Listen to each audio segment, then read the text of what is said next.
പ്രിയങ്കരായ ഭക്തജനങ്ങളെ, സമീപവാസികളെ, എല്ലാവർക്കും ഹൃദയംഗമമായ നമസ്കാരം.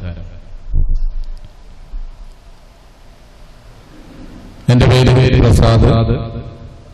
വിദ്യാർത്ഥികളുടെ അഭിഷേകന സ്കൂൾ അധ്യാപകനാണ്. സ്വന്തം സ്വദേശം കണ്ണൂർ ജില്ലയാണ്, മട്ടന്നൂർ. ജന്മം കൊണ്ട് കണ്ണൂരുകാരനായി എങ്കിലും കർമ്മം കൊണ്ട് 20 വർഷത്തോളമായി ബദിയടുക്കുകയും പരിസര പ്രദേശങ്ങളിലും പ്രവർത്തിക്കുന്നു. സ്വാമിജിയെ പോലെ ആരാധനായ ഒരു വ്യക്തിത്വം ഈ വേദിയിലിരിക്കുമ്പോൾ ഞാനിവിടെ സംസാരിക്കുന്നത് അധിക പ്രസംഗമായി പോവോ എന്നുള്ളൊരു ഭയമുണ്ട്. അദ്ദേഹത്തിന്റെ പാതാളബിന്ദങ്ങളിൽ നമസ്കരിക്കുകയാണ്. അതോടൊപ്പം എന്റെ ആത്മീയ ആചാര്യന്മാരായ ആർഷവിശ്വാസ സമാജത്തിന്റെ സ്ഥാപകനും ഡയറക്ടറുമായ ആചാര്യ ശ്രീ മനോജ്, സനാതന ധർമ്മ പാഠശാല സംയോജകനും കോർഡിനേറ്ററുമായ ശ്രീ രാജേഷ് നാദാപുരം ജി, ഇങ്ങനെയുള്ള ഗുരുജനങ്ങളെ മനസ്സിൽ സ്മരിക്കുകയാണ്. ഏതായാലും തികഞ്ഞ സന്തോഷം. ഇവിടെ മാവനക്കട്ട പോലുള്ള പ്രകൃതി സുന്ദരമായ ഈ ഗ്രാമത്തിൽ വളരെയധികം പ്രൗഢിയോടുകൂടി തലയുയർത്തി നിൽക്കുന്ന ഈ അയ്യപ്പ മന്ദിരത്തിന്റെ 43ാമത് വാർഷിക സമ്മേളനത്തിൽ സാംസ്കാരിക സദസ്സിലേക്ക് മുഖ്യ പ്രഭാഷകനായി, ആധ്യാത്മിക പ്രഭാഷകനായി എന്നെ ഇവിടേക്ക് ക്ഷണിച്ച എന്റെ പ്രിയപ്പെട്ട സുഹൃത്ത് ശ്രീ വിശ്വനാഥൻ, ഗാലക്സി കമ്മ്യൂണിക്കേഷൻ ഉടമ ബദിയടുക്ക, അതോടൊപ്പം ഈ ഭജനാ മന്ദിരത്തിന്റെ സംഘാടക സമിതി അംഗങ്ങൾ, കർമ്മോജ്വലരായ പ്രവർത്തകർ, എല്ലാവർക്കും ഒറ്റവാക്കിൽ ആദ്യമേ ഹൃദയംഗമമായ നന്ദി അർപ്പിക്കുകയാണ്. വളരെയേറെ സംസാരിക്കാനുള്ള ഒരു മഹാസമുദ്രം പോലെ വ്യാപകമായി വിശാലമായി കിടക്കുന്ന ഹൈന്ദവ ദർശനങ്ങളെക്കുറിച്ചും ഭാരതീയ സംസ്കാരത്തെക്കുറിച്ചും ആർഷ ഭാരത സംസ്കാരത്തെക്കുറിച്ചുമാണ് നിങ്ങളോട് എനിക്ക് സംവദിക്കാനുള്ളത്. പരമാവധി ചുരുക്കി അതിന്റെ കാര്യങ്ങളിലേക്ക് കടക്കാം. ഇത്തരത്തിലുള്ള സത്സംഗങ്ങൾ നമ്മുടെ നാടിന് അനിവാര്യമായി തീർന്നിരിക്കുന്ന ഒരു ഘട്ടത്തിലാണ് നമ്മളൊക്കെ ഇവിടെ കൂടിച്ചേർന്നിരിക്കുന്നത്. ഹൈന്ദവ ദർശനങ്ങളും ഹൈന്ദവ സംസ്കാരവും ഭാരതീയ ദർശനവും ഭാരതീയ സംസ്കാരവും ഭാരതീയ പൈതൃകവും വളരെയധികം ചോദ്യപ്പെടുന്ന ഒരു കാലഘട്ടത്തിലാണ് ഞാനും നിങ്ങളും ഒക്കെ ഇവിടെ ഇരിക്കുന്നത്. പലതരത്തിലുള്ള ചോദ്യങ്ങൾ, പലതരത്തിലുള്ള വെല്ലുവിളികൾ, പലതരത്തിലുള്ള ആരോപണങ്ങൾ, പലതരത്തിലുള്ള അപഹാസ്യകരമായുള്ള പ്രവർത്തനങ്ങൾ നമ്മുടെ ഹൈന്ദവ സഹോദരങ്ങളുടെ തന്നെ, ഹൈന്ദവ സംസ്കാരത്തിന്റെ ഇടയിൽ നിന്ന് തന്നെ, ഹിന്ദു സമൂഹത്തിന്റെ ഇടയിൽ നിന്ന് തന്നെ ഉണ്ടാവുന്നു. അതോടൊപ്പം ബാഹ്യമായിട്ടുള്ള വെല്ലുവിളികൾ, ആന്തരികമായുള്ള വെല്ലുവിളികൾ പോലെ തന്നെ അതിനേക്കാൾ എത്രയോ 10 മടങ്ങ് ശക്തിയോടുകൂടിയാണ് ബാഹ്യമായ വെല്ലുവിളികൾ ഹിന്ദു സംസ്കാരത്തെ, ഹൈന്ദവ ദർശനങ്ങളെ തേടിക്കൊണ്ടുവരുന്നു. ഭാരതത്തിന്റെ ഭരണഘടനയിൽ മതേതരത്വം എന്നുള്ളൊരു വാക്ക് ചേർത്തിരിക്കുന്നു. ഇവിടെയുള്ള രാഷ്ട്രീയ നേതാക്കളെയും ഇവിടെയുള്ള എല്ലാ ആളുകളെയും എന്താണ് മതേതരത്വം എന്നുള്ളത് നമ്മൾ പഠിപ്പിക്കേണ്ടി വരും. ചില മതവിഭാഗങ്ങളെ മാത്രം പ്രീണിപ്പിക്കുകയും ഹൈന്ദവ സംസ്കാരത്തെയും ഭാരതീയ പൈതൃകത്തെയും അടച്ചാക്ഷേപിക്കുകയും ചെയ്യുന്നതാണ് മതേതരത്വമെന്ന് നമ്മുടെ രാഷ്ട്രീയ നേതാക്കളും അതോടൊപ്പം സമൂഹവും കരുതി വെച്ചിരിക്കുന്നു എന്നുള്ളതാണ്. ഭാരതത്തിന് ഔദ്യോഗിക മതമില്ല. അതുകൊണ്ട് തന്നെ നേരത്തെ അധ്യക്ഷൻ പറഞ്ഞതുപോലെ നാനാത്വത്തിൽ ഏകത്വം എന്നുള്ള ആശയത്തിൽ അധിഷ്ഠിതമാണ് ഭാരതീയ സംസ്കൃതി. പക്ഷെ അവിടെ എല്ലാ മതങ്ങൾക്കും തുല്യ പ്രാധാന്യമുണ്ട്. അതില്ലാതെ ഒരു മതത്തിന് മാത്രം എല്ലാവിധത്തിലുള്ള പ്രീണനവും കൊടുത്തുകൊണ്ടോ വോട്ട് ബാങ്ക് മാത്രം ലക്ഷ്യമാക്കിക്കൊണ്ടോ അവർക്ക് വേണ്ടുന്ന എല്ലാ സൗകര്യങ്ങളും ചെയ്തു കൊടുത്തുകൊണ്ടോ ഹിന്ദുമതത്തെ അടച്ചാക്ഷേപിക്കുന്ന ഒരു നിലപാട് നമ്മുടെ സാംസ്കാരിക നായകന്മാരാണെങ്കിലും രാഷ്ട്രീയ നേതാക്കന്മാരാണെങ്കിലും സ്വീകരിച്ചിരിക്കുന്നു എന്നുള്ളത് വേദനാജനകമായി പറയേണ്ടിയിരിക്കുന്നു. അങ്ങനെയുള്ള ഒരു ആന്തരികമായിട്ടുള്ള വെല്ലുവിളികൾ നടക്കുന്ന ഈ കാലഘട്ടത്തിൽ പ്രത്യേകിച്ച് ഒരു 5-6 വർഷങ്ങൾക്കിടയിൽ ഇങ്ങോട്ടേക്ക് നമ്മുടെ സമീപ പ്രദേശങ്ങളിലൊക്കെ ഉയർന്നു വരുന്ന ഇത്തരത്തിലുള്ള ഭജനാമന്ദിരങ്ങൾ, ഇത്തരത്തിലുള്ള സത്സംഗങ്ങൾ, അത്തരത്തിലുള്ള പ്രവർത്തനങ്ങൾക്ക് നമ്മൾ 100% മാർക്ക് കൊടുത്തേ മതിയാവുള്ളൂ, നിറഞ്ഞ കയ്യടി കൊടുത്തേ മതിയാവുള്ളൂ. നശിക്കാൻ പോയിക്കൊണ്ടിരിക്കുന്ന ഒരു ഹൈന്ദവ ദർശനങ്ങളെയും ഹൈന്ദവ സംസ്കാരത്തെയും ഉയർത്തിക്കൊണ്ടുവരാൻ വേണ്ടി പ്രവർത്തിക്കുന്ന ഇത്തരത്തിലൊരു സമൂഹമാണ് ഊർജ്ജസ്വലമായ നാളെയിലേക്കുള്ള കാൽവെപ്പുകളായി നമ്മുടെ സമൂഹത്തിന് മാറിത്തീരേണ്ടത് എന്നുള്ളതാണ്. ആരാണ് നാം? എന്താണ് ഹിന്ദുത്വം? എന്താണ് ഹൈന്ദവ ദർശനങ്ങൾ? എന്താണ് ആർഷ ഭാരത സംസ്കൃതി? നമ്മൾ ചവിട്ടി നിൽക്കുന്ന ഈ മണ്ണിന്റെ പുണ്യത, നമ്മൾ ചവിട്ടി നിൽക്കുന്ന ഈ മണ്ണിന്റെ പവിത്രത നൂറ്റാണ്ടുകൾക്ക് പിറകിലേക്ക് പോവേണ്ടി വരും. എന്താണെന്ന് മനസ്സിലാക്കുക. BC 2500 സിന്ധു നദീതട സംസ്കാരത്തിൽ തുടങ്ങി സപ്ത ഹൈന്ദവ പ്രദേശത്ത് തുടങ്ങി ഗംഗാ സമതലത്തിലൂടെ വ്യാപിച്ച് സാംസ്കാരികവും സാമൂഹികവുമായ ഉന്നതി കൈവരിച്ച് ലോക ദർശനങ്ങളുടെ മാതാവായി നിലകൊണ്ടുകൊണ്ട്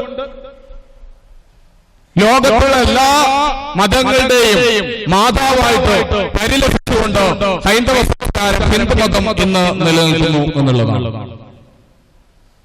എന്നെ ഏറെ അത്ഭുതപ്പെടുത്തിയ ഒരു വസ്തുത ഈ അടുത്ത കാലത്താണ് ഞാനത് മനസ്സിലാക്കിയത്. ഭാരതത്തിലില്ലാത്ത, പ്രത്യേകിച്ച് നമ്മുടെ കേരളത്തിലില്ലാത്ത ഒരു ഡിപ്പാർട്ട്മെന്റ് ഓഫ് ഹിന്ദുയിസം എന്നത് കാനഡയിലുള്ള ടൊറന്റോ യൂണിവേഴ്സിറ്റിയിലെ ഏറ്റവും വലിയ ഒരു ഡിപ്പാർട്ട്മെന്റാണ്, എഡ്യൂക്കേഷൻ ഡിപ്പാർട്ട്മെന്റ്.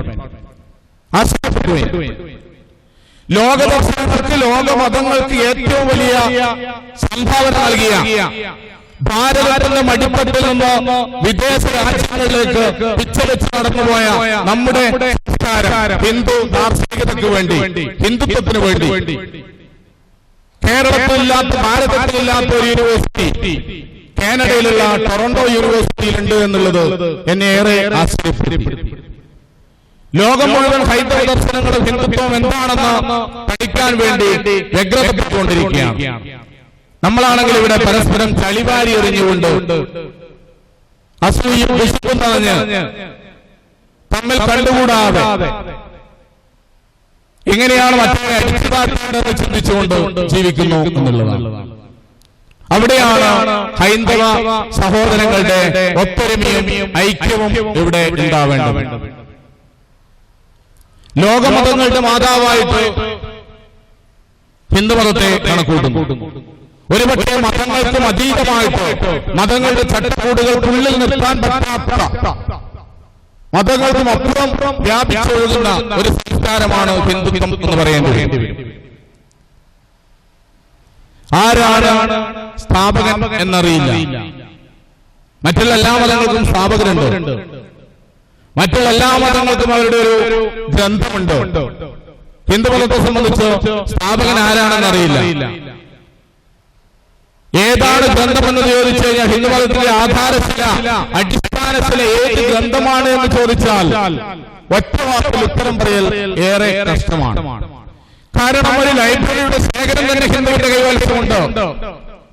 ഹൈന്ദവ സംസ്കാരങ്ങളുടെ, ദർശനങ്ങളുടെ അടിത്തറയായി പരിലസിക്കുന്ന ഒട്ടനവധി ഗ്രന്ഥങ്ങൾ നമുക്കുണ്ട്. നേരത്തെ സൂചിപ്പിച്ച ഗംഗാ സമതലത്തിൽ താമസിച്ചിരുന്ന ആര്യന്മാർ നമുക്ക് സംഭാവന ചെയ്ത പുണ്യ ഗ്രന്ഥങ്ങൾ,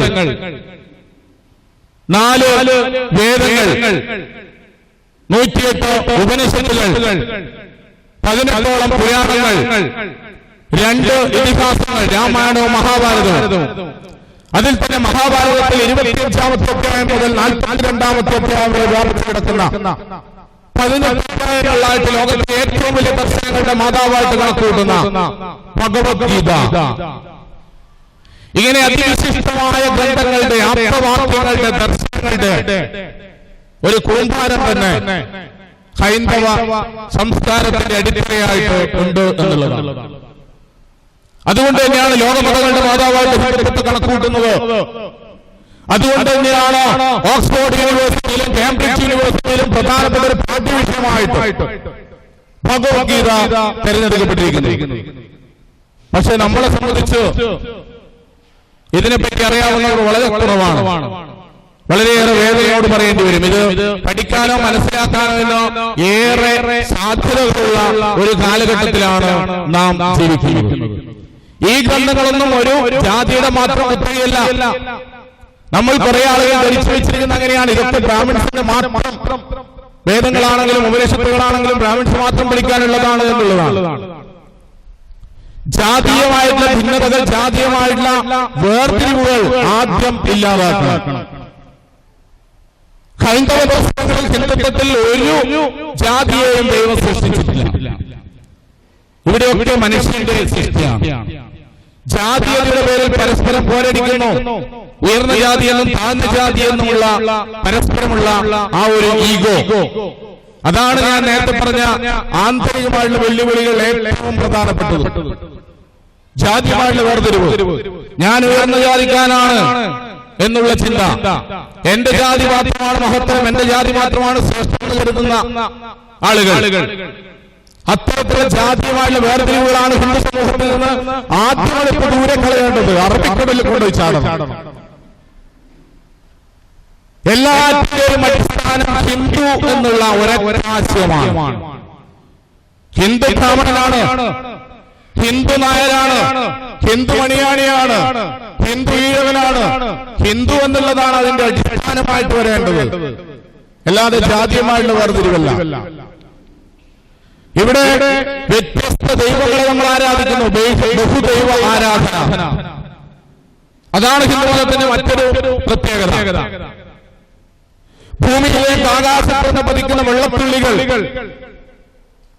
എങ്ങനെയാണോ മഹാസാഗരത്തിലേക്ക് ചേരുന്നത്, നീർച്ചാലുകളായി, തോടുകളായി, പുഴകളായി, അരുവികളായി അതിങ്ങനെ പ്രവഹിച്ചുകൊണ്ട് മഹാസാഗരത്തിലേക്ക് എത്തിച്ചേരുന്നത് പോലെ ബഹുദൈവ ആരാധന. എല്ലാത്തിന്റെയും അവസാനം ഒന്ന് തന്നെയാണ്, എല്ലാത്തിന്റെയും ലക്ഷ്യം ഒന്ന് തന്നെയാണ്.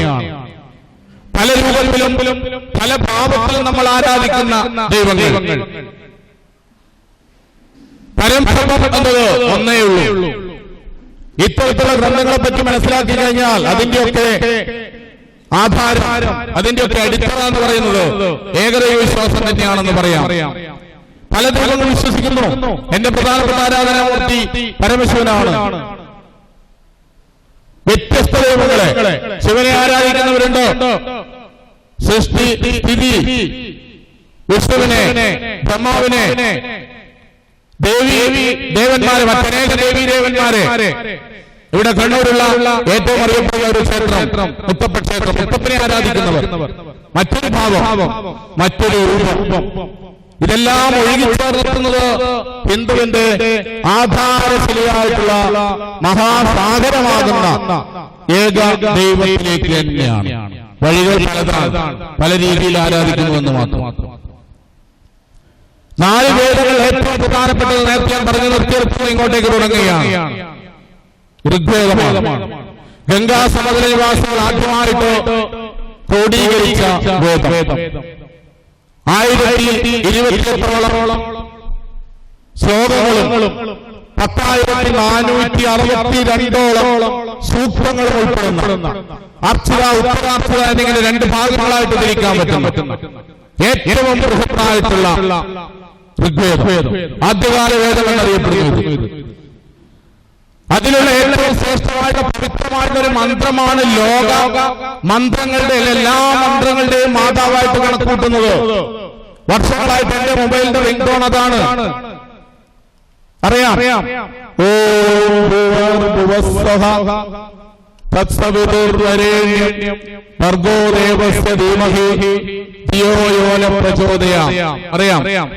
അറിയില്ലേ? ഇതൊക്കെ പഠിക്കാനും മനസ്സിലാക്കാനും വളരെ എളുപ്പമാണ്. ഒരു കൈവിരൽ തുമ്പുകൊണ്ട് നമുക്ക് ആപ്ലിക്കേഷനിലൂടെ എടുക്കാം. കൊറോണ സമയത്ത് ഏറെ ആ 2 വർഷം ഏറെ ഉപകാരപ്പെട്ട അല്ലെങ്കിൽ വളരെയേറെ പ്രയോജനകരമായി എന്നാണ് ഞാനിപ്പോ കണക്കൂട്ടുന്നത്. ആർഷവിദ്യാ സമാജവുമായിട്ടും ആചാര്യ മനോജിയായിട്ട് ബന്ധപ്പെടാനും ഇത്തരം കാര്യങ്ങളെപ്പറ്റി വളരെ ആഴത്തിൽ പഠിക്കാനും അവസരം കിട്ടിയതാണ് കൊറോണ കാലഘട്ടം. ഓൺലൈൻ മീറ്റിങ്ങുകളിൽ സജീവമായിട്ട് പങ്കെടുക്കുകയും അദ്ദേഹത്തിന്റെ ഗുരുമുഖത്ത് നിന്ന് ഒരുപാട് കാര്യങ്ങൾ മനസ്സിലാക്കാനും സാധിച്ചു എന്നുള്ളതാണ് ഈ കൊറോണ സമയം എന്നിലുണ്ടാക്കിയ മാറ്റം. അതുകൊണ്ട് കുറച്ച് സമയം മെനക്കെടുകയാണെങ്കിൽ, കുറച്ച് സമയം നിങ്ങൾക്ക് മാറ്റിവെക്കാനുണ്ടെങ്കിൽ വളരെ എളുപ്പത്തിൽ ഇത്തരം കാര്യങ്ങൾ പഠിച്ചെടുക്കാൻ വേണ്ടി കഴിയും. പ്രപഞ്ചത്തിന്റെ സൃഷ്ടാവായുള്ള പ്രപഞ്ചത്തിലെ എല്ലാ ജീവ അണുക്കളെയും സൃഷ്ടിച്ചിരിക്കുന്ന, എല്ലാറ്റിനെയും ജീവജാലങ്ങളെയും സൃഷ്ടിച്ചിരിക്കുന്ന സൂര്യഭഗവാനെ കുറിച്ചുള്ള ഏറ്റവും മനോഹരമായുള്ള ഒരു മന്ത്രം ഗായത്രി മന്ത്രം എന്നറിയപ്പെടും. ഇവിടെയുള്ള ഓരോ ജീവനിലും ചൈതന്യത്തിന്റെ തുടിപ്പുകൾ നൽകിയത് സൂര്യഭഗവാനാണ്. സൂര്യഭഗവാൻ തന്നെ എന്റെ ബുദ്ധിയെയും പ്രകാശിപ്പിക്കട്ടെ, എന്നെ നേരായ വഴിയിലേക്ക് നയിക്കട്ടെ എന്ന് തുടങ്ങുന്ന മന്ത്രം ഇന്നത്തെ തലമുറക്ക് ഇല്ലാത്തതും അത് തന്നെയാണെന്ന് പറയേണ്ടി വരും. നമ്മുടെ അടിത്തറ എന്ന് പറയുന്നത് പ്രകൃതി ആരാധനയായിരുന്നു. സൂര്യനെ, ചന്ദ്രന്മാരെ, നക്ഷത്രങ്ങളെ, വള്ളിപ്പടർപ്പുകളെ, ഇടിയെ, മിന്നലിനെ, മേഘങ്ങളെ, മഴയെ, പ്രകൃതിയിൽ എന്തൊക്കെയുണ്ട് എല്ലാറ്റിനെയും പൂർവാധികം ശക്തിയോടുകൂടി, ഉദാത്തമായ സങ്കല്പത്തോടുകൂടി സ്വീകരിക്കുകയും ആരാധിക്കുകയും ചെയ്തവരാണ് നാം. ചവിട്ടി നിൽക്കുന്ന കാലിന്റെ അടിയിലുള്ള മണ്ണുകളിൽ നിന്ന് ചോർന്നു പോകുന്നു. വരുന്ന ഒരു തലമുറക്ക് ഇത്തരത്തിലുള്ള സങ്കല്പമില്ലാതായിരിക്കുന്നു. പ്രകൃതി എന്താണെന്നല്ല, പ്രകൃതി എന്താണെന്ന് പോലും അറിയില്ല എന്നുള്ളതാണ്. പ്രകൃതിയായിട്ട് സ്വന്തം അയൽവക്കത്തുള്ളത് ആരാണെന്ന് അറിയില്ല വളർന്നു വരുന്ന കുട്ടികൾക്ക്. ഇവിടെ കുട്ടികളുടെ എണ്ണം പരമാവധി കുറവാണെന്ന് തോന്നുന്നു വർക്കിംഗ് ആയതുകൊണ്ട്. എല്ലാവരും ഇന്നത്തെ ആധുനിക സംവിധാനം മൊബൈൽ ഫോണിലാണ്. കുട്ടികളൊക്കെ ഗെയിം കളിച്ചുകൊണ്ടിരിക്കുക. ഏതാ ഗെയിം കളിക്കുന്നത്? വെടിവെക്കുന്ന ഗെയിം, പരസ്പരം കൊല്ലുകയാണ്. ഇതാണ് കുട്ടികളുടെ മൈൻഡിൽ ചെറിയ പ്രായത്തിൽ തന്നെ കയറി കൂടുന്നത്. പ്രിയപ്പെട്ട രക്ഷിതാക്കളെ, എന്റെ മുമ്പിലിരിക്കുന്ന പ്രിയപ്പെട്ട ഹൈന്ദവ വിശ്വാസികളെ, രക്ഷിതാക്കളെ, നിങ്ങളോട് കാല് പിടിച്ചപേക്ഷിക്കുകയാണ്. കുട്ടികൾക്കൊരു നിശ്ചിത സമയം മാത്രം നിങ്ങൾ മൊബൈൽ കൊടുക്കുക. വലിയൊരു ദുരന്തമാണ് നമ്മൾ ഇനി സമീപഭാവിയിൽ നേരിടാൻ വേണ്ടി പോകുന്നത്. കഴിഞ്ഞ ദിവസം ഒരു വീഡിയോ കണ്ടു ഞാൻ. ഈ കുട്ടി 24 മണിക്കൂറും ഭക്ഷണവും വെള്ളവും കുടിക്കാതെ മൊബൈൽ തോണ്ടി അവനിങ്ങനെ ഓട്ടോമാറ്റിക് ഇങ്ങനെയാണ്, മെക്കാനിക്കലായി. കണ്ടിട്ടുണ്ടോ നിങ്ങൾ? കുട്ടി ഇങ്ങനെ ഉറക്കത്ത് പോലും ഇങ്ങനെയാണ് ബെൻഡായി നിന്നിട്ട്. ഏതെങ്കിലും ഒരു ഓഫീസിൽ പോയി കഴിഞ്ഞാൽ, ഒരു ബാങ്കിൽ പോയി കഴിഞ്ഞാൽ അവർക്ക് നമ്മുടെ മുഖത്തേക്ക് നോക്കാൻ നേരമില്ല. ഫ്രീ ടൈം ആണെങ്കിലും അവരോട് ഇങ്ങനെ തോണ്ടിക്കൊണ്ടിരിക്കുന്നു. കഴിഞ്ഞ ദിവസം ഇവിടെ ഒരു വില്ലേജ് ഓഫീസിൽ പോയപ്പോ അവിടുത്തെ പ്രധാനപ്പെട്ട ഒരു ഉദ്യോഗസ്ഥൻ അരമണിക്കൂർ കഴിഞ്ഞ മുഖമൊന്ന് കാണാൻ, സാർ മുഖം ഉയർത്തുന്നില്ല. കാര്യമായ എന്തോ മൊബൈലിൽ ചെയ്തിട്ടില്ല. കുട്ടികളെ മാത്രമല്ല, ഇത്തരത്തിലുള്ള മുതിർന്ന ആളുകൾ. അപ്പോ ഇവിടെ കൂടി രക്ഷിതാക്കളോടുള്ളൊരു റിക്വസ്റ്റ് ആണ്, ഒരു അപേക്ഷയാണ്. ഒരു നിശ്ചിത സമയം വെച്ചുകൊണ്ട്, അതുമാത്രമല്ല നിങ്ങളുടെ കൺവെട്ടത്തെ തന്നെ കുട്ടികൾക്ക് മൊബൈൽ നോക്കാനുള്ള ഒരു അവസരം ഒരുക്കുക. കുട്ടികൾ ഏതൊക്കെ ആപ്പിലേക്കാണ് പോകുന്നത് നമുക്കറിയില്ല. വേണ്ടാത്തതൊക്കെ കണ്ട് പിന്നീട് സമൂഹത്തിന് ഉപകാരമില്ലാത്ത ആളുകളായിട്ട്, മറ്റുള്ള എന്തെങ്കിലുമൊക്കെ സ്വഭാവ വൈകല്യമുള്ള കുട്ടികളായിട്ട് ചിലപ്പോൾ നമ്മുടെ മക്കൾ മാറിത്തീർന്നേക്കാം. അതുകൊണ്ട് ദയവ് ചെയ്ത് നിങ്ങളോട്, പ്രത്യേകിച്ച് അമ്മമാരോടുള്ള ഒരു റിക്വസ്റ്റ്, ഒരു നിശ്ചിത സമയം വെച്ചുകൊണ്ട് മാത്രം മൊബൈൽ കൊടുക്കുക. അതിനുള്ളിൽ വാങ്ങിക്കൊടുക്കേണ്ടെന്ന് പറയുന്നില്ല. ലോകവിജ്ഞാനങ്ങൾ ഇന്നൊരു വിരൽ തുമ്പിൽ നമുക്ക് ലഭ്യമാണ്. അതുകൊണ്ട് തന്നെ അതിന്റെ ഡ്രോ ബാക്ക് മീൻസ് അതിന്റെ പോരായ്മയാണ് നമ്മൾ പരിഹരിക്കേണ്ടത്. അപ്പൊ ഇവിടെ ഞാൻ പറഞ്ഞു വന്നത് വേദങ്ങളുടെ മഹത്വത്തെ പറ്റിയാണ്. അതിൽ ധാരാളം മന്ത്രങ്ങൾ അടങ്ങിയിരിക്കുന്നു. ഋഗ്വേദത്തിൽ ധാരാളം ശ്ലോകങ്ങൾ അടങ്ങിയിരിക്കുന്നു. മേധാസൂത്രം എന്ന് പറയുന്ന മറ്റൊരു ശ്ലോകം, ശ്രീസൂത്രം എന്ന് പറയുന്ന മറ്റൊരു ശ്ലോകം. ഇങ്ങനെ ശ്ലോകങ്ങളുടെ സവിശേഷത കൊണ്ട് ഏറ്റവും വലിയ ഗ്രന്ഥമായിട്ട് ഹൈന്ദവന്റെ അടിത്തറയായിട്ട് കണക്കാക്കുന്നതാണ് ആദ്യകാല വേദം എന്നറിയപ്പെടുന്ന ഋഗ്വേദം. രണ്ടാമത് വരുന്നത് യജുർവേദമാണ്. എങ്ങനെയാണ് യാഗങ്ങളും യജ്ഞങ്ങളും നടത്തേണ്ടതെന്നും അതിന്റെ ക്രമങ്ങൾ എന്തൊക്കെയാണെന്നും വിശദമായിട്ട് പ്രതിപാദിക്കുന്നതാണ് യജുർവേദം. ആരാണ് ഇത് ചെയ്യേണ്ടത്? വേദങ്ങളിൽ അഗാധ പാണ്ഡിത്യം നേടിയിരിക്കുന്ന ബ്രാഹ്മണരാണ് ഇത് ചെയ്യേണ്ടത്. പക്ഷേ ഞാൻ നിങ്ങൾ കരുതുന്ന ബ്രാഹ്മണരല്ല, അവിടെയാണ് തെറ്റിയത്. എന്താ? ജന്മതി ജായതേ സൂത്രം സംസ്കാരേണ ബിജോത്പൻ എന്നാണ് പറയുക. ജന്മം കൊണ്ടല്ല ഇവിടെ ബ്രാഹ്മണനാവേണ്ടത്, കർമ്മം കൊണ്ടാണ്. ജന്മം കൊണ്ട് ശൂദ്രനായിട്ട് പറഞ്ഞ ഒരാൾക്കും കർമ്മം കൊണ്ട് ബ്രാഹ്മണൻ അനുഷ്ഠിക്കുന്ന കാര്യങ്ങൾ ചെയ്യാം. പക്ഷേ അത് കൃത്യമായിട്ട് പഠിച്ചിരിക്കണം, മനസ്സിലാക്കിയിരിക്കണം. ഞാൻ നേരത്തെ പറഞ്ഞ മന്ത്രങ്ങളും കാര്യങ്ങളും എങ്ങനെയാണ് പൂജാവിധി എന്നുള്ള കൃത്യമായിട്ട് അറിഞ്ഞിരിക്കണം. അതിന്റെ അടിസ്ഥാനത്തിലാണ് നമ്മൾ പ്രതിഷ്ഠയും കാര്യങ്ങളൊക്കെ നടത്തുന്നത്. അഷ്ടബന്ധ കലശം ചെയ്തു വിഗ്രഹങ്ങളെ ഉറപ്പിച്ചു കഴിഞ്ഞാൽ ഇങ്ങനെയുള്ള മന്ത്രങ്ങളിൽ കൂടി വിഗ്രഹത്തിന് ഒരു ചൈതന്യം കൊടുത്തു കഴിഞ്ഞാൽ ആ ചൈതന്യത്തിന്റെ ശക്തി 3-4 കിലോമീറ്ററിനുള്ളിൽ വ്യാപിക്കുമെന്നാണ് ഹൈന്ദവ ദർശനങ്ങൾ പറയുന്നത്. നമ്മളെ മറ്റു മതക്കാർ വിളിച്ച് ആക്ഷേപിക്കുന്നു. എന്താ പറയുന്നത്? ഹൈന്ദവരെന്നത് കല്ലിനെ പൂജിക്കുന്നവരല്ലേ? കല്ലിനെ പൂജിക്കാനാണെങ്കിൽ ഇതുപോലുള്ള മന്ദിരത്തിലോ അല്ലെങ്കിൽ അമ്പലങ്ങളിലോ പോകേണ്ട ആവശ്യമില്ലല്ലോ. കരിങ്കല്ലുകളെ ദേശീയമായുള്ള ക്വാറകളിലാണ്. കല്ല് പൊട്ടിച്ചു കൊടുക്കുന്ന ക്വാറയെ പോയിട്ട് കല്ലിനെ നമസ്കരിച്ചൂടെ നമുക്ക്? അത് ചെയ്യുന്നില്ലല്ലോ. അതായിരിക്കണം നിങ്ങളുടെ മറുപടി.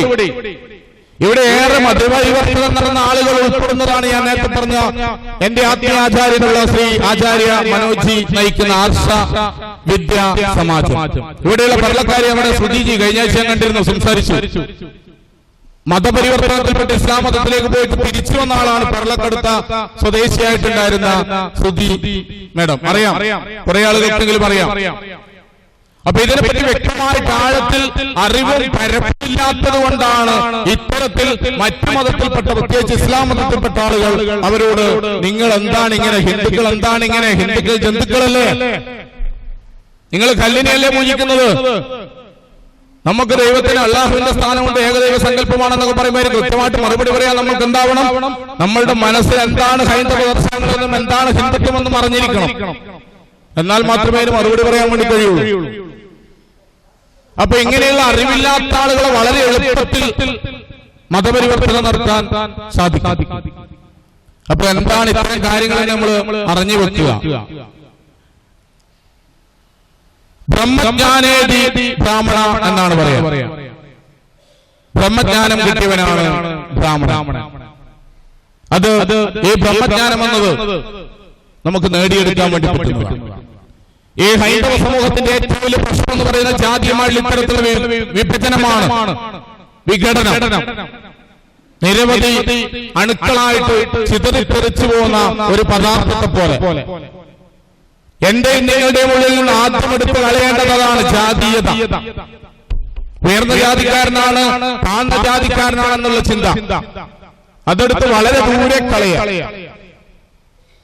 സ്വാമിജി ചിദാനന്ദപുരി സ്വാമി എപ്പോഴും പറയാറുണ്ട്. ചിദാനന്ദപുരി സ്വാമി പറയുന്നത്, അദ്ദേഹം ഒരു സമ്മേളനത്തിൽ പോയപ്പോൾ അവിടെ ആദ്യം പറഞ്ഞത്, ബ്രാഹ്മണനാണ് എന്ന് അഹങ്കരിക്കുന്ന ആളുകളുണ്ടെങ്കിൽ എഴുന്നേൽക്കുക, നായരാണ് എന്ന് അഹങ്കരിക്കുന്ന ആളുകളുണ്ടെങ്കിൽ എഴുന്നേൽക്കുക, ഈഴവനാണ് എന്ന് അഹങ്കരിക്കുന്ന ആളുകൾ ഉണ്ടെങ്കിൽ എഴുന്നേൽക്കുക. അദ്ദേഹം പറഞ്ഞു അതാണ് പുറത്തേക്കുള്ള വഴി, അതിലേ പോയിക്കോളൂ, ഇവിടെ ഇരിക്കേണ്ടതാണ് പറഞ്ഞു ചിദാനന്ദപുരി സ്വാമിജി. യൂട്യൂബിലൊക്കെ കയറി അടിച്ചു കഴിഞ്ഞാൽ അറിയാം ആരാണ്. അദ്ദേഹം പറഞ്ഞ എല്ലാറ്റിന്റെയും അടിപ്പട ഹൈന്ദവ നായരാണ്, ഹൈന്ദവ ബ്രാഹ്മണനാണ്, ഹൈന്ദവ മണിയാണിയാണ്, ഹൈന്ദവ ഈഴവനാണ് എന്ന് ചിന്തിക്കുന്നവർ മാത്രം ഇവിടെ ഇരുന്നാൽ മതി എന്നാണ് പറഞ്ഞത്. ആരും എഴുന്നേറ്റില്ല എന്നാണ് പറഞ്ഞത് അദ്ദേഹം. അപ്പൊ അത്തരത്തിലുള്ള ചിന്ത, നമ്മളൊക്കെ ഹിന്ദുക്കളാണെന്നുള്ള ചിന്ത, ഈ വരുന്ന വെല്ലുവിളികളെ നേരിടാൻ ഇനി വരുന്ന കാലഘട്ടങ്ങളിലെങ്കിലും അത്തരത്തിലുള്ള ചിന്ത നമ്മുടെ ഉള്ളിൽ വേണ്ടിയിരിക്കുന്നു. രണ്ടാമത്തത് രാഷ്ട്രീയപരമായിട്ടുള്ള വേർതിരിവാണ്. കോൺഗ്രസ്സുകാരനും കമ്മ്യൂണിസ്റ്റുകാരനും BJP-കാരനും മറ്റ് പലതരത്തിലുള്ള രാഷ്ട്രീയ പാർട്ടികളുടെ നേരിൽ ഹിന്ദു സമൂഹം ചിഹ്ന ഭിന്നമായിട്ട് ഇങ്ങനെ വേർതിരിച്ചിരിക്കുന്നു. വ്യത്യസ്ത ആശയങ്ങൾ പുലർത്തുന്നവരാവാം നിങ്ങൾ. പക്ഷേ നമ്മുടെ ഉദാത്തമായുള്ള ആചാരാനുഷ്ഠാനങ്ങൾ വരുമ്പോ, ഹൈന്ദവ ആരാധനാ സമ്പ്രദായങ്ങൾ വരുമ്പോ അവിടെയൊക്കെ നമ്മുടെ രാഷ്ട്രീയപരമായുള്ള ആശയങ്ങൾക്കെല്ലാം പ്രാധാന്യം നൽകേണ്ടത്, മറിച്ച് ഹൈന്ദവന്റെ ദർശനങ്ങൾക്കാണ്, ഹൈന്ദവ ആചാരാനുഷ്ഠാന സമ്പ്രദായങ്ങൾക്കാണ് നമ്മൾ പ്രാമുഖ്യം നൽകേണ്ടത്.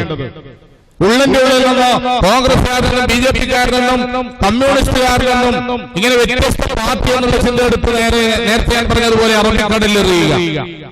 ഹൈന്ദവ സഹോദരങ്ങളാണ് ഞാനും നിങ്ങളും എന്നുള്ള ചിന്ത ഉള്ളിന്റെ ഉള്ളിൽ ഉണ്ടാവേണ്ടിയിരിക്കുന്നു. ആന്തരികമായുള്ള വെല്ലുവിളിയെ മറികടക്കണമെങ്കിൽ ഇനി വരുന്ന കാലഘട്ടങ്ങളിലെങ്കിലും അതില്ലാതെ നമുക്ക് ജീവിക്കാൻ കഴിയില്ല. നമ്മൾ ചവിട്ടി നിൽക്കുന്ന മണ്ണ് പോലും നഷ്ടപ്പെടുന്ന ഒരു കാലഘട്ടത്തിലാണ് നമ്മൾ നിൽക്കുന്നത്. ദയനീയമായിട്ട് പറയേണ്ടി വരും. ഈ അടുത്ത കാലത്ത് കേരളത്തിൽ ഉണ്ടായിക്കൊണ്ടിരിക്കുന്ന വിപ്ലവങ്ങൾ, പ്രശ്നങ്ങൾ നമുക്കറിയാം. വഖഫ്, അതിനെപ്പറ്റി കൂടുതലൊന്നും ഞാൻ പറഞ്ഞു നിർത്തുന്നില്ല. ഇന്ത്യൻ ആംഡ് ഫോഴ്സസ്, ഇന്ത്യയുടെ സൈനിക വിഭാഗവും റെയിൽവേയും കഴിഞ്ഞാൽ ഇന്ത്യയിലെ 3ാം സ്ഥാനത്ത് ഏറ്റവും കൂടുതൽ പ്രോപ്പർട്ടി ഭൂമിയുള്ള ഒരു വിഭാഗമായിട്ട് ഈ വഖഫ് ബോർഡ് മാറിയിരിക്കും. അതിനെതിരെ നിയമനിർമ്മാണം നടത്തും. ഇപ്പൊ അടുത്ത കാലത്ത് വിവാദമായ സംഭവമാണ്. കോഴിക്കോടിനടുത്ത ആ സ്ഥലത്തിന്റെ പേര് ഞാൻ പറഞ്ഞു. 600ഓളം കുടുംബങ്ങൾ കുടിയിറക്കി ഭീഷണിയിലാണ്. ചിലപ്പോൾ നമ്മുടെ പ്രദേശത്തേക്ക് വന്നേക്കാം. രാവിലെ എഴുന്നേറ്റ് വഖഫിന്റെ ഒരു കുറ്റി ഇട്ടിട്ടുണ്ടോ എന്ന് നോക്കിയാൽ മതി. മറ്റുള്ള മതങ്ങളുടെ ആരാധനാ സമ്പ്രദായങ്ങളെയും അവരുടെ സ്വാതന്ത്ര്യങ്ങളെയും ഒന്നും ഹിന്ദു മതത്തിന്റെ ആളുകൾ അല്ലെങ്കിൽ ഹൈന്ദവ ദർശനം പഠിച്ച ആളുകൾ, പ്രത്യേകിച്ച് നമ്മുടെ സ്വാമിജിയെ പോലുള്ള ആളുകൾ നിന്ദിക്കില്ല. അങ്ങോട്ടേക്ക് കയറി കൊത്താനും പോവാറില്ല. ഹൈന്ദവന്റെ അടിത്തറതാണ്. പക്ഷേ ഇങ്ങോട്ടേക്ക് ചൊറിഞ്ഞുകൊണ്ട് വന്നു കഴിഞ്ഞാൽ കയറി മാന്താൻ ഹിന്ദുവിന് അറിയണം, പഠിച്ചിരിക്കണം. നമ്മൾ ചവിട്ടി നിൽക്കുന്നതും പുണ്യഭൂമി നാളെ നമുക്ക് നഷ്ടപ്പെട്ടുകൂടാ, നമ്മുടെ തലമുറക്ക് നഷ്ടപ്പെട്ടുകൂടാ. എല്ലാ അർത്ഥത്തിലും നമ്മുടെ ശരീരത്തിന്റെ അവസാനത്തുള്ളിൽ കൊടുത്തുകൊണ്ട് നമുക്ക് സംരക്ഷിക്കേണ്ടതുണ്ട്. ഭാരതം ഇന്നും തലയുയർത്തി ലോകത്തിന്റെ മുന്നിൽ നിൽക്കുന്നത് ഇത്തരത്തിലുള്ള ആശയങ്ങളുടെ ഉദാത്തമായിട്ടുള്ള സങ്കല്പവും അതിന്റെ പ്രകടനവും കൊണ്ടാണ്. ഒരു രാജ്യത്തിനും പിടിച്ച് അടക്കാൻ കഴിയാതെ 1947 വരെ ബ്രിട്ടീഷുകാർ രാഷ്ട്രീയമായിട്ട് അധികാരം പിടിച്ചെടുത്തോടെ ഭരിച്ചെങ്കിലും നിരവധി വിദേശ ഭരണാധികാരികൾ ഇവിടെ ആക്രമണം നടത്തി പിടിച്ചെടുത്ത് ഭരണം നടത്തിയെങ്കിലും രാഷ്ട്രീയമായിട്ടുള്ള മാത്രം ആധിപത്യമാണ്. സാംസ്കാരികമായിട്ടോ സാമൂഹ്യമായിട്ടോ ഭാരതത്തെ ഇതുവരെ പരിപൂർണമായിട്ട് കീഴ്പ്പെടുത്താൻ ഒരു ഭാഷയ്ക്കും കഴിഞ്ഞിട്ടില്ല. അത് എന്റെയും നിങ്ങളുടെയും പഴയ തലമുറ അഥവാ പൂർവികന്മാർ എടുത്തു വെച്ചിരിക്കുന്ന ചില വളരെ ശക്തമായിട്ടുള്ള നിലപാടുകൾ കൊണ്ടാണ്, തീരോത്പാദമായിട്ടുള്ള നിലപാടുകൾ കൊണ്ടാണ് ഇന്നും നശിക്കാത്ത ഒരു സാംസ്കാരിക ജനതയായിട്ട് ഒരു സമൂഹമായിട്ട് ഹിന്ദുക്കൾ ജീവിക്കുന്നു. മറ്റുള്ള എല്ലാ സാംസ്കാരിക കേന്ദ്രങ്ങളും നശിച്ചു. നേരത്തെ പറഞ്ഞ ഹാരപ്പൻ സംസ്കാരം, സിന്ധു നദീതട സംസ്കാരത്തിന്റെ തെളിവുകൾ ആദ്യമായിട്ട് കണ്ടെത്തിയത് ഹാരപ്പയിൽ വെച്ചാണ്. അതുകൊണ്ട് ആ നാഗരികതയ്ക്ക് ഹാരപ്പൻ സംസ്കാരം എന്ന് കൂടി പേരുണ്ട്. ഹാരപ്പൻ നാഗരികത പിന്നീട് ഗംഗാ സമതത്വ വേദിക കാലഘട്ടം, ഈ വേദം എഴുതിക്കപ്പെട്ട കാലഘട്ടം, വേദിക പീരീഡ് എന്നറിയപ്പെട്ട രണ്ടാമത്തെ സാംസ്കാരിക കാലഘട്ടം. അങ്ങനെ ഈ ഭാരതീയ സംസ്കാരങ്ങളൊക്കെ ലോകത്തിൽ ഇപ്പോഴും ശക്തമായിട്ട് നിലകൊള്ളുന്നു. പക്ഷെ അതോടൊപ്പം ഉണ്ടായിരുന്ന ചൈനീസ് സംസ്കാരമാവട്ടെ, ബാബിലോണിയൻ സംസ്കാരമാവട്ടെ, ഗ്രീക്ക് റോമൻ സംസ്കാരമാവട്ടെ, മെസപ്പൊട്ടേമിയൻ സംസ്കാരമാവട്ടെ ഒക്കെ നശിച്ച് നാരായണക്കല്ല് പറിച്ചിരിക്കുന്നു. സംരക്ഷിക്കാൻ ആളുകളില്ല. ആശയങ്ങൾ ഒരു തലമുറയിൽ നിന്ന് മറ്റൊരു തലമുറയിലേക്ക് പകരാൻ ആളുകളില്ലാതായി.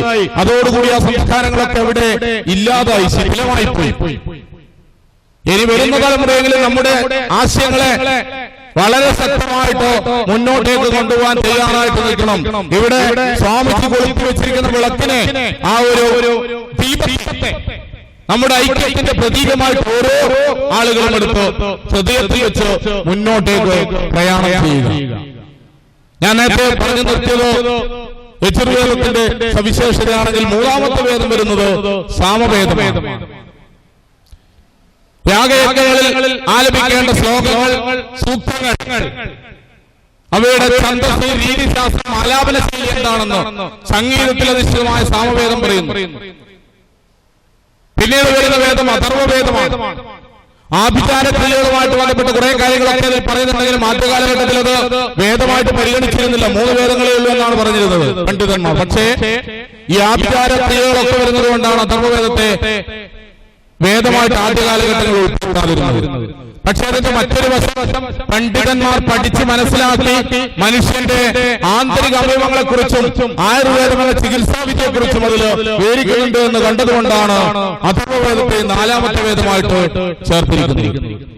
മന്ത്രങ്ങളുടെ സവിശേഷത കൊണ്ട് ഋഗ്വേദവും യാഗയജ്ഞങ്ങളുടെ പ്രാധാന്യം പ്രത്യേകത കൊണ്ട് യജുർവേദവും സംഗീതാധിഷ്ഠിതമായിട്ടുള്ള അല്ലെങ്കിൽ ശ്ലോകങ്ങളുടെ സൂക്തങ്ങളുടെ ആലാപന രീതി കൊണ്ട് സാമവേദവും ആയുർവേദത്തിന്റെ പ്രാധാന്യം കൊണ്ട് അഥർവവേദവും സവിശേഷ ശ്രദ്ധയാകർഷിക്കുന്നതാണ്.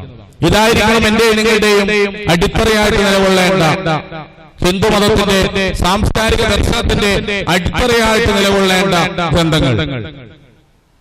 പിന്നീട് വരുന്ന 100ഓളം ഉപനിഷത്തുകൾ, ഉപനിഷത്ത് ദർശനങ്ങൾ, ആശയങ്ങൾ പലർക്കും അറിയാം. പക്ഷേ എന്താണിതെന്നറിയില്ല. അസതോമാ സദ്ഗമയ, തമസോമാ ജ്യോതിർഗമയ, മൃത്യോമാ അമൃതം ഗമയ. ആരെങ്കിലും ചൊല്ലുന്നോ നോക്കിയാൽ കുറച്ച് ചൊല്ലി. ഇത് ഞാൻ ഡിഗ്രിക്കൊക്കെ പഠിക്കുമ്പോൾ കണ്ണൂർ ആകാശവാണിയുടെ രാവിലെയുള്ള യുവാണിക്ക് മുമ്പേ ഒരു 3 ശ്ലോകം അഥവാ 3 ഇത്തരത്തിലുള്ള എന്താ പറയാ നമ്മുടെ ഉപനിഷത്ത് ദർശനങ്ങൾ പറയായിരുന്നു. ഇപ്പോഴും ഉണ്ടോന്നറിയില്ല. ഇപ്പൊ ഇവിടെ ഒന്നും കണ്ണൂർ സ്റ്റേഷൻ കിട്ടുന്നില്ല ഇപ്പൊ. അപ്പൊ അവിടെ പറയുന്നത് എന്താ? ഇത് ബൃഹദാരണ്യ ഉപനിഷത്തിലെ ഏറ്റവും ഉദാത്തമായിട്ടുള്ള വരികളാണ്. എന്താ പറയുന്നത്? അസതോമാ സദ്ഗമയ, അസത്തിൽ നിന്ന് സത്തിലേക്ക് നയിക്കുക, തിന്മയിൽ നിന്ന് നന്മയിലേക്ക് നയിക്കണമേ. പ്രാർത്ഥനയാണ്. നമ്മളെയൊക്കെ തിന്മയിൽ നിന്ന് നന്മയിലേക്ക് നയിക്കണമേ. അസതോമാ സദ്ഗമയ, തമസോമാ ജ്യോതിർഗമയ, ഇരുട്ടിൽ നിന്ന് പ്രകാശത്തിലേക്ക്, അജ്ഞതയാവുന്ന അന്ധകാരത്തിൽ നിന്ന് അറിവാവുന്ന പ്രകാശത്തിലേക്ക് നയിക്കണമേ. മൃത്യോർമ അമൃതം ഗമയ, മരണത്തിൽ നിന്ന് അമരത്വത്തിലേക്ക്, മോക്ഷത്തിലേക്ക് നയിക്കണമേ. ഏറ്റവും ഉദാത്തമായുള്ള ആശയം പേറുന്ന ഉപനിഷത്ത് ദർശനങ്ങൾ. അതേപോലെ ഇവിടെ ധാരാളം സ്വാമിമാരുണ്ട്. മാലയിട്ട് ശബരിമലക്ക് പോകാൻ തയ്യാറായി നിൽക്കുന്ന ആളുകൾ. അവിടെ കയറി കഴിഞ്ഞാൽ 41 ദിവസം വ്രതമെടുത്ത് കന്യസ്വാമിയായിട്ട് ശബരിമലയിലേക്ക് എത്തിക്കഴിഞ്ഞാൽ അവിടെ ശ്രീകോവിലിന് മുമ്പിൽ ഗർഭഗൃഹത്തിന് മുമ്പിൽ എഴുതി വെച്ചിരിക്കുന്നു തത്വമസി. എന്താണ് തത്വമസി? അത് നീയാകുന്നു, ഞാൻ നീയാകുന്നു, നീ ഞാനാകുന്നു. പരബ്രഹ്മവും ജീവാത്മാവും പരമാത്മാവും ഒന്നായിത്തീരുന്ന ഉദാത്തമായുള്ള ഒരു സങ്കല്പം. 41 ദിവസം വ്രതമെടുത്ത് നീ ആരെ അന്വേഷിച്ചാണോ ഇവിടെ കെട്ടിയിരിക്കുന്നത്, ആ ചൈതന്യമുള്ളത് നിന്റെ ഉള്ളിലാണ്. നീ തന്നെയാണ് ദൈവം. അതാണ് ഹൈന്ദവ ദർശനത്തിലെ ഏറ്റവും ഉദാത്തമായുള്ള ഒരു സങ്കല്പം എന്ന് പറയേണ്ടി വരും. ഓരോ വ്യക്തികളെ കാണുമ്പോൾ നമ്മൾ കൈകൂപ്പി നമസ്കാരം പറയുന്നു. ഈ നമസ്കാരത്തിന്റെ പിന്നിലും വളരെ അർത്ഥവത്തമായിട്ടുള്ള ആശയങ്ങളുണ്ട് ഹിന്ദു ദർശനങ്ങളിൽ. ഞാൻ നമിക്കുന്നു, അല്ലയോ ശ്രേഷ്ഠ, ഞാൻ നിങ്ങളെ നമിക്കുന്നു. നിങ്ങളുടെ ഉള്ളിന്റെ ഉള്ളിൽ കുടികൊള്ളുന്ന ദൈവത്തിന്റെ ചൈതന്യത്തെ, ഈശ്വരന്റെ ചൈതന്യത്തെ, ഈശ്വരൻ തന്നെയാണ് നിങ്ങൾ. നിങ്ങളുടെ ആ ചൈതന്യത്തെ ഞാനിതാ നമിക്കുന്നു. നമസ്കാരം ആരെ കാണുമ്പോൾ നമ്മൾ നമസ്കാരമാണ് പറയുന്നത്. ഇങ്ങനെ വെറുതെ പറഞ്ഞാൽ അതിന്റെ അർത്ഥം മനസ്സിലാക്കിക്കൊണ്ടോ ഹൃദയത്തിൽ തട്ടിക്കൊണ്ടുവേണം നമ്മൾ മറ്റുള്ളവരെ നമസ്കരിക്കാൻ, നമസ്കാരം പറയാൻ. നിങ്ങൾ കുടികൊള്ളുന്ന ഈശ്വര ചൈതന്യത്തെ ഞാനിതാ നമിക്കുന്നു, പ്രണമിക്കുന്നു. അതാണ് നമസ്കാരത്തിന്റെ പൂർണ്ണത അല്ലെങ്കിൽ ലക്ഷ്യം. അതിന്റെ ആശയം അതാണ്. നമ്മുടെ വരുന്ന തലമുറക്കൊന്നും ഇതറിയില്ല. നമസ്കാരം പോയിട്ട് മറ്റുള്ള കാര്യങ്ങളൊന്നും അറിയില്ല. അത് അവരെ പറഞ്ഞ് മനസ്സിലാക്കാനുള്ള ബാധ്യത നമുക്കുണ്ട്. പറയുമ്പോൾ അവർ കേൾക്കുക എന്നുള്ളത് മറ്റൊരു പ്രശ്നം. ഉപദേശങ്ങളോ ഇത്തരത്തിലുള്ള സത്സംഗങ്ങളോ മറ്റുള്ള കഥകളോ ഉപദേശാത്മകമായുള്ള കഥകളോ ഉൾക്കൊള്ളാൻ ഇന്നത്തെ തലമുറക്ക് സമയമില്ല. സമയമുണ്ടെങ്കിൽ തന്നെ അതിന് തയ്യാറല്ല. മുതിർന്നവരെയും മറ്റുള്ളവരെയും രക്ഷിതാക്കളെയും ഒക്കെ ഗുരുജനങ്ങളെയും ഒക്കെ അടച്ചാക്ഷേപിച്ചുകൊണ്ട് തിരസ്കരിച്ചുകൊണ്ട് മുന്നോട്ടേക്ക് പോവുക എന്നുള്ളതാണ്. അതിന്റെ കാര്യങ്ങളൊക്കെ പറഞ്ഞു കഴിഞ്ഞാൽ സമയം ഒരുപാടാവും. അതുകൊണ്ട് അതിലേക്കൊന്നും ഞാൻ പോകുന്നില്ല. എങ്കിലും നമ്മുടെ ഈ സമൂഹത്തെ നേർവഴിയിലേക്ക് നയിക്കാനുള്ള ബാധ്യത നമ്മൾ ഇന്നും ഏറ്റെടുക്കണം. ഇവിടെ കൂടിയിരിക്കുന്നവരോടുള്ള ഒരു അഭ്യർത്ഥന, വരുന്ന തലമുറയെ നേർവഴിയിലേക്ക് നയിക്കാനുള്ള ഒരു ഉത്തരവാദിത്വം നമ്മൾ ഏറ്റെടുക്കണം. ഈ തത്വമസി എന്നുള്ള വാക്ക് ചാന്തോഗ്യോപനിഷത്തിൽ നിന്ന് എടുത്തുയർത്തിയിരിക്കുന്നു. ശബരിമലയിലെ ശ്രീകോവിലിന്റെ ഗർഭഗൃഹത്തിന്റെ മുന്നിൽ ശബരിമല അയ്യപ്പന്മാർ ഇവിടെ പോകാൻ തയ്യാറെടുത്ത് മാലയിട്ട് നിൽക്കുന്നു. എല്ലാം ഞങ്ങളിലാണ്. മാനവ സേവ തന്നെയാണ് മാധവ സേവ.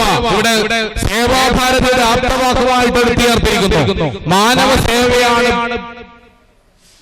ഈശ്വര സേവ, മാധവ സേവ.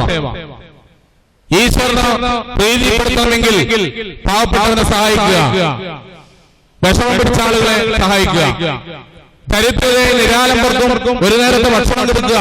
അതായിരിക്കണം നമ്മുടെ സങ്കല്പം, അതായിരിക്കണം നമ്മുടെ ആശയം, അടിത്തറ എന്ന് പറയുന്നത്.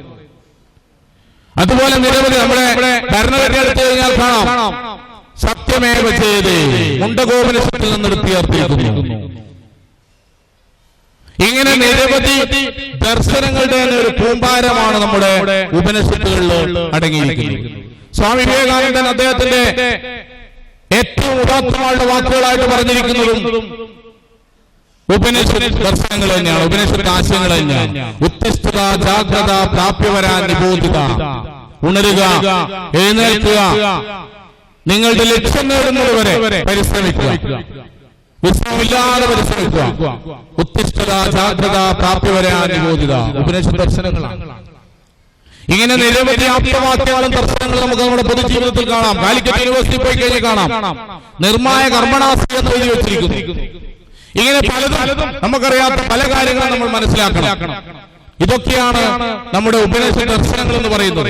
അതിന്റെ മറ്റു വശങ്ങളിലേക്കൊന്നും ഞാൻ പോകുന്നില്ല, കുറെ സമയമെടുക്കുമെന്നുള്ളതുകൊണ്ട്. പിന്നീട് വരുന്ന 18 പുരാണങ്ങൾ. പുരാണങ്ങൾ എന്ന് പറയുന്നത് വളരെ എളുപ്പത്തിൽ മനസ്സിലാക്കാൻ പറ്റുന്ന കഥയുടെ രൂപത്തിലാണ്. പ്രതിയെടുക്കലുണ്ടോ എന്നറിയില്ല. കാസർഗോഡ് മൗലവിയിലെ ഏതെങ്കിലും പ്രശസ്തമായുള്ള ബുക്ക് സ്റ്റാളിൽ പോയി കഴിഞ്ഞാൽ അതിന്റെ കന്നഡ പരിവർത്തനം, അതിന്റെ കന്നഡ ട്രാൻസ്ലേഷൻ, മലയാളം ട്രാൻസ്ലേഷൻ കിട്ടും നിങ്ങൾക്ക്. അതൊന്ന് വായിക്കുക. പുരാണ കഥകൾ, പുരാണങ്ങൾ 18ഓളം പുരാണങ്ങൾ. ഈ 18 പുരാണങ്ങളിലും വേദവ്യാസൻ പറഞ്ഞു വെക്കുന്ന ഒറ്റൊന്ന് തന്നെയാണ്,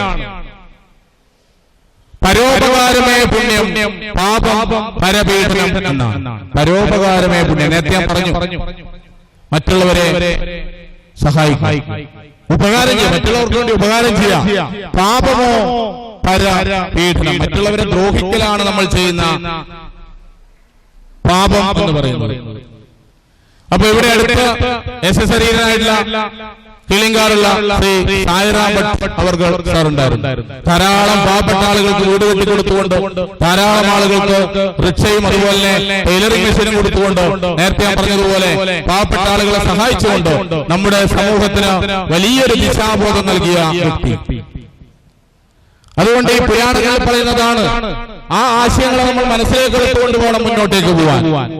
അതേപോലെ രാമായണവും മഹാഭാരതവും പോലുള്ള ഇതിഹാസങ്ങൾ, മഹാഭാരതത്തിലെ 25 മുതൽ 42 വരെയുള്ള അധ്യായങ്ങളായിട്ട് വ്യാപിച്ചു കിടക്കുന്ന ഭഗവത്ഗീത ദർശനങ്ങൾ, കൃഷ്ണൻ അർജുനന് നൽകുന്ന ഉപദേശാത്മകമായുള്ള കഥകൾ, ഇങ്ങനെ നിരവധി പറഞ്ഞാൽ തീരാത്തത്രയും ഈ സമയം മതിയാവില്ല. അതുകൊണ്ട് തന്നെ ഇത്തരം കാര്യങ്ങളെ പറ്റി കിട്ടാവുന്ന സമയങ്ങളിലൊക്കെ നിങ്ങൾ മനസ്സിലാക്കേണ്ടതുണ്ട് എന്നുള്ളതാണ്. ഏതെങ്കിലുമൊക്കെ ഇത്തരത്തിലുള്ള സത്സംഗങ്ങൾ നമ്മുടെ ഈ മൊബൈലുകളിൽ വാട്സ്ആപ്പ് ഗ്രൂപ്പുകളായിട്ടുണ്ട്.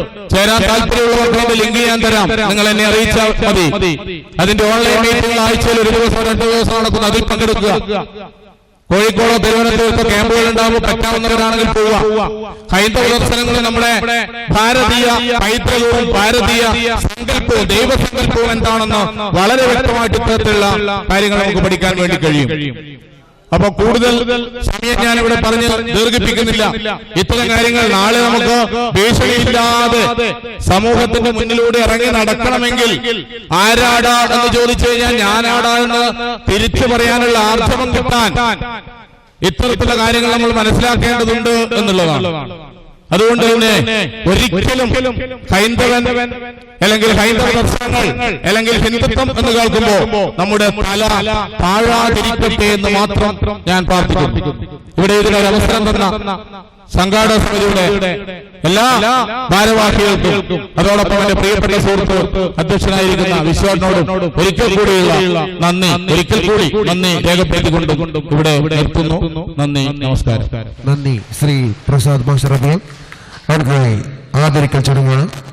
ശ്രീമന്ദിരത്തിന്റെ ആദ്യകാല പ്രവർത്തകരിൽ ഒരാളായ ശ്രീ ദേവപ്പൻ നായക് പിലിക്കോടു അവരുടെ വേദിയിൽ വെച്ച് ആദരിക്കുകയാണ്. ആദരിക്കൽ പത്രിക അവതരിക്കാൻ വേണ്ടി ശ്രീ ശശിധര തെക്കേമുല്ല അവരെ ക്ഷണിക്കുകയാണ്.